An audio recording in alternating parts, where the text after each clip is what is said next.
Okay, so about a month ago, we did a video covering all the recent leaks on the iPhone 12, the iPhone 12 Pro, as well as the iPhone SE 2, which is actually making a return in 2020. Now, ever since that video, there have been a ton of leaks on the 2020 iPhones, so I wanted to make this video covering everything new since our last one.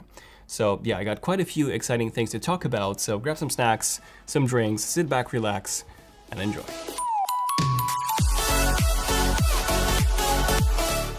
Okay, so for those of you who are not up to date when it comes to what Apple will be doing in 2020 regarding the iPhone, essentially they will launch not 2, not 3, not even 4, but actually 5 new models of the iPhone. The first one would be the iPhone SE 2, which has actually been renamed to the iPhone 9. We made a full video on this last week, so feel free to give it a watch for the full details on the upcoming iPhone 9. But essentially this iPhone will be the lowest end iPhone for 2020. Something that has the exact same design as the iPhone 8, which already had the exact same design as the iPhone 7, which already had the exact same design as the iPhone 6s, which already had the exact same design as the iPhone 6. But with the specs of the iPhone 11 Pro, such as the CPU, the A13 processor, and also the same main camera on the back. Now, the other 4 new iPhones will be launching in September, and these would be the iPhone 12, the iPhone 12 Plus, the iPhone 12 Pro, and the iPhone 12 Pro Max. Now, we don't really know their actual names yet, but this is my prediction on how the lineup will be called. We'll definitely be making a more detailed video covering each model individually, but for now, all you need to know is that in 2020, the iPhone is finally getting a redesign. Yes, something that we haven't had since 2017.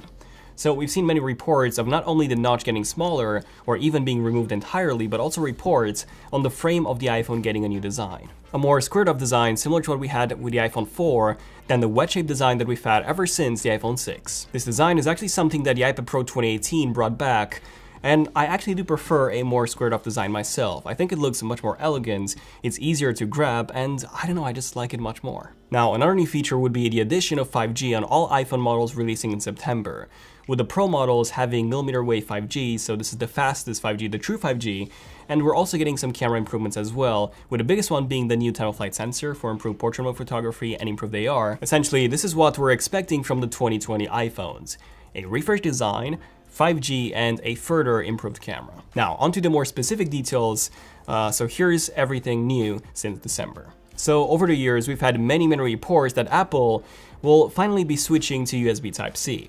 It's very odd with Apple because they were actually one of the first companies to embrace USB Type-C back in 2015 with the introduction of the 12-inch MacBook. And since then, they've heavily pushed it on their Macs to the point where we have no other connection on modern MacBooks aside from the USB Type-C port and, of course, luckily, the headphone jack. They've also given the iPad Pro a USB Type-C port back in late 2018, but we still don't have one on the iPhones, which is really annoying because the iPhone is now the only modern device that still uses a proprietary charging cable when it comes to, portable devices, and high-end devices especially. Like literally everything else that I carry with me, my MacBook, my iPad, all of my Android phones, my camera, even my drone, yes, they all have USB Type-C ports, but the iPhone doesn't. And pretty much every single year we've heard the news of Apple will be switching to USB Type-C this year, but that never happened. Well, Ming-Chi Kuo, who's been by far the most accurate analyst when it comes to Apple, released his research note for 2020 and also 2021. And aside from the 5 new iPhones in 2020 that he's predicting, he's so far predicting 2 new iPhones in 2021. So the first one being the iPhone SE 2 Plus, or the iPhone 9 Plus, essentially an iPhone 6 Plus, but with iPhone 11 or iPhone 12 specs, as well as another high-end iPhone model that would actually lack the Lightning port. Now, Ming-Chi Kuo did go into a bit more detail regarding this, stating that the highest-end iPhone for 2021 would not include a USB Type-C port, but it would actually go truly wireless. It really comes down to one word: courage. Courage. Yes, Apple got rid of the headphone jack with the iPhone 7 back in 2016, so now the only port that they have left on the iPhone is the charging port.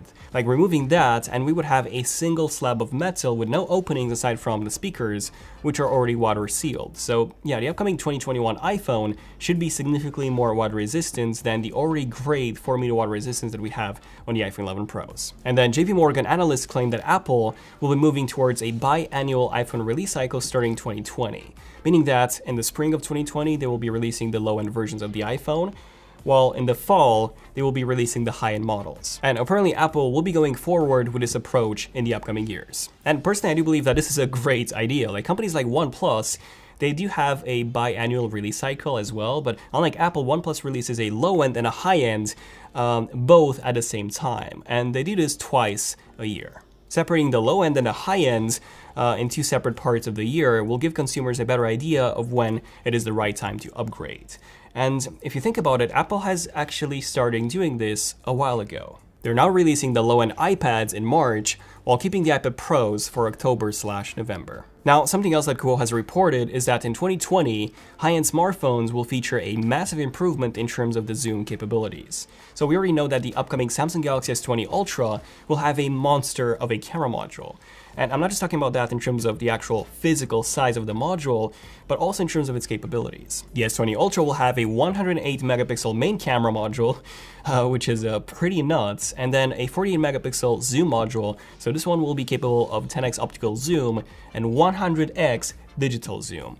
Now, just to give you guys an idea, the iPhone 11 Pro Max, this one has a 2x optical zoom and then a 10x digital zoom. And then the Huawei P30 Pro, the phone with, on this phone you can literally zoom in close enough to see the surface of the moon. That's insane. That one only has a 5x optical zoom and a 50x digital zoom.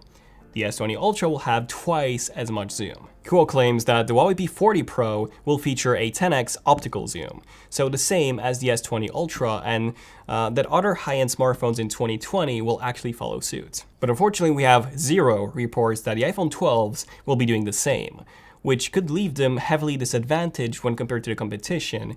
But it seems like the 2020 iPhones will still be including a new camera feature, aside from that 3D depth sensing time-of-flight sensors that I was talking about before. And that feature is something called sensor shift. This is coming from Digitimes Taiwan. They've actually had a mixed track record in the past, usually more towards the accurate side though, and they claim that high-end iPhones in 2020 will be getting the ability to shift the sensor and therefore allow for image stabilization on the wide-angle lens. Now, some of you are probably wondering, why do we actually need optical image stabilization on the wide-angle lens? Because the footage is already extremely smooth on something like the iPhone 11 Pro and Pro Max. And while that's true, OIS is extremely useful for low-light photography, where the more stable your hand is, the longer you can keep the shutter speed open, and the more light will get to the sensor, and the better the photo will be in low light. I do find it a bit odd how instead of Apple using OIS on the actual lens, they will be using it on the sensor instead. I mean, it's surely cheaper to have it on the lens than the sensor. However, by using sensor shifting technology, Apple could do something similar to what Sony has done with the Sony a7R III, where by shifting the sensor, they can achieve 4 times the normal resolution and give you much more detail when you zoom in. So Apple could be doing this on all the modules in order to give us a 48 megapixel photo, so to say, while still keeping the same pixel size on the sensor itself for the same great low-light photography that we had before. Next up, I do have some updates regarding the performance. So I think it's pretty obvious by now that the 2020 iPhones, at least the high-end versions, will come with the Apple A14 processor.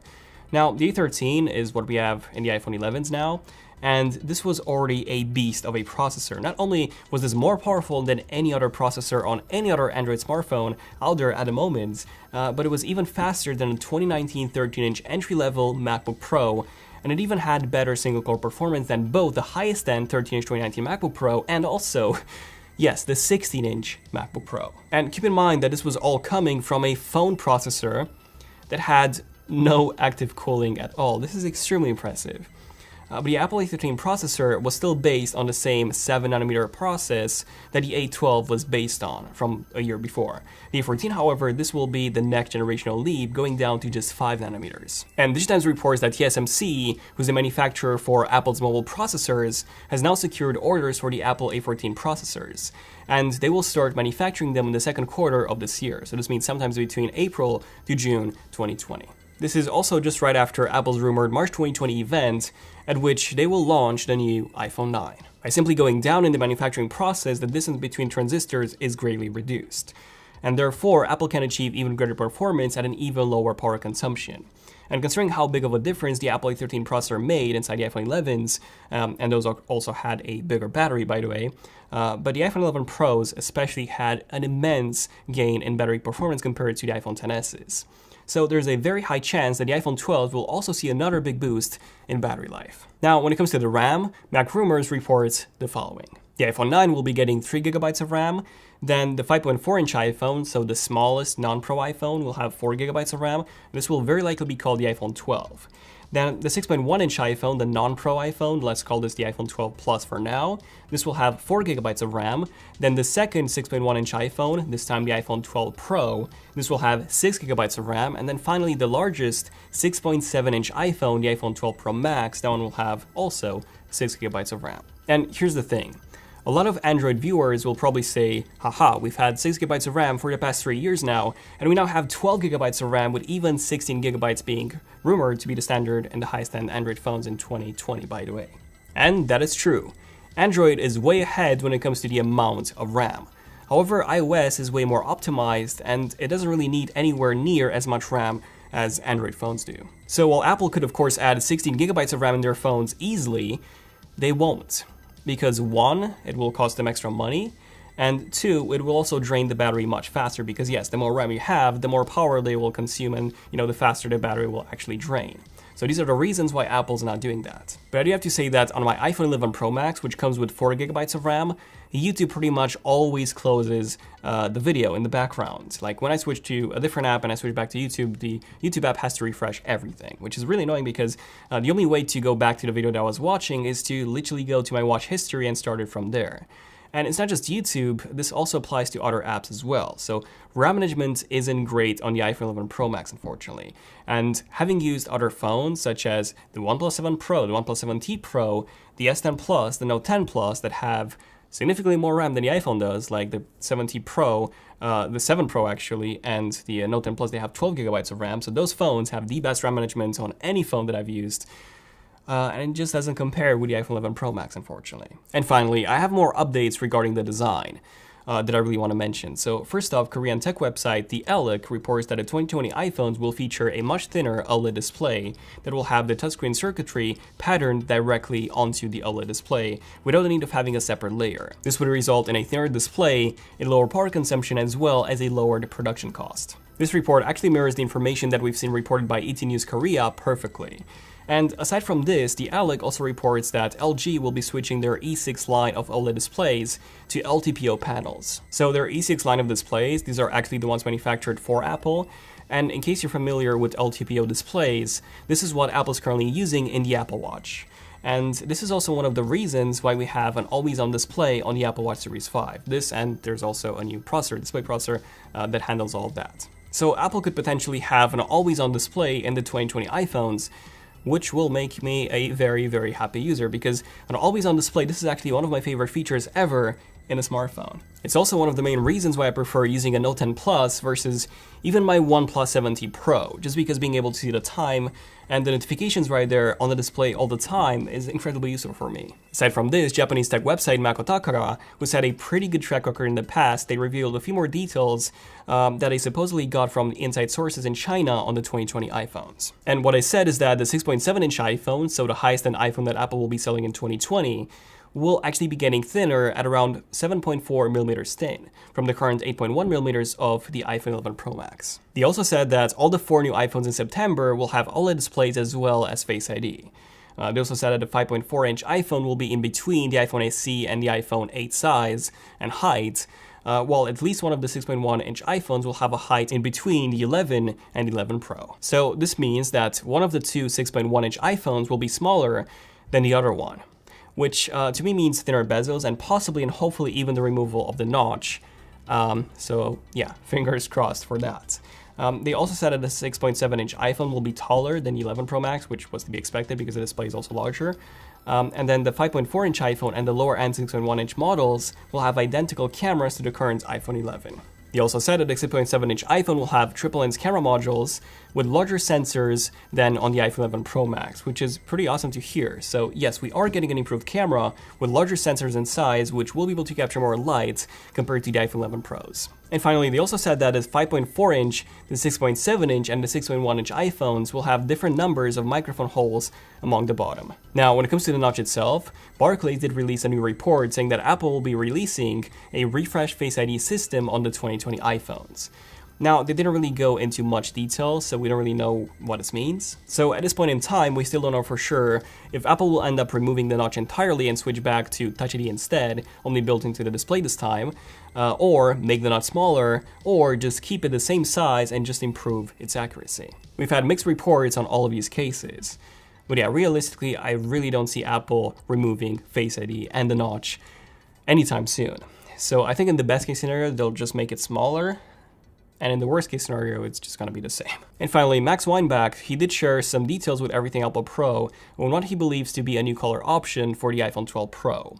And according to Max, this will also come in a navy blue color, which could replace the midnight green finish that we currently have now. Personally, I absolutely love this shade of blue. I think it looks just gorgeous. Like, I always used navy blue leather cases for my iPhones, and I even got one for my MacBook Pro, not a case, but a sleeve, the same color. So who knows, maybe if Apple doesn't indeed release this color, I could switch to a blue iPhone, since, as some of you might know, I always get black phones. But I might make an exception this year. But yeah, let me know in the comments what do you guys think about everything that I covered in this video.